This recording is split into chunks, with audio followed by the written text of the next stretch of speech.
When you're down and troubled and you need a helping hand and nothing is going right, close your eyes and think of me, and soon I will be there to brighten up even your darkest nights. You just call out my name, and you know wherever I am, I'll come running to see you again. Winter, spring, summer, or fall, all you got to do is call, and I'll be there. You've got a friend. Carole King wrote this song in 1971 in response to a line about being lonely and unable to find a friend, in a song sung by her friend and fellow artist James Taylor. Ironically, his version of her song was more successful than hers.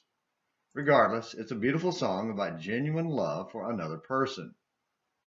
Flowing out of his song praising the glory of God for those who will enter his house by letting him in their hearts, Psalm 24, the sweet singer of old, David, went even farther in Psalm 25 with a personal approach to God. Having noted how the one who has not lifted up his soul to falsehood can enter God's house, Psalm 24 verses 3 and 4, in Psalm 25, David turned his thoughts inward. To you, O Lord, I will lift up my soul. O my God, in you I trust. Do not let me be ashamed. Do not let my enemies exult over me. Psalm 25, verses 1 and 2. He continues in verse 3. Indeed, none of those who wait for you will be ashamed. Those who deal treacherously without cause will be ashamed. David knew the strong and mighty God was not only the King of glory, Psalm 24, 7 through 10, but was also his most precious friend.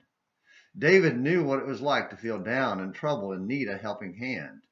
He had been through decades of the struggle of being surrounded by enemies and having to trust in God for deliverance. In contrast to those who failed to trust God and were ashamed, David continued to trust in the Lord and call on him and him alone for deliverance. And God came to his side over and over again. Do we trust God like David? Do we believe that he alone is the one we can trust? That he alone is the one to whom we can lift up our soul with confidence, knowing he will be there for us? Winter, spring, summer, or fall, all we have to do is call. But we must call with clean hands and a pure heart that completely and wholly surrenders to him without deceit or falsehood, or we will be shamed by his rejection. But I'm not pure, you say. Well, that's the struggle for all of us, isn't it? Which is for tomorrow's study. For now, thank you for watching this Saturdays in the Psalms edition of Morning Minutes in the Bible and An American Missionary. Until next time, this is James McClenny hoping you have a great day.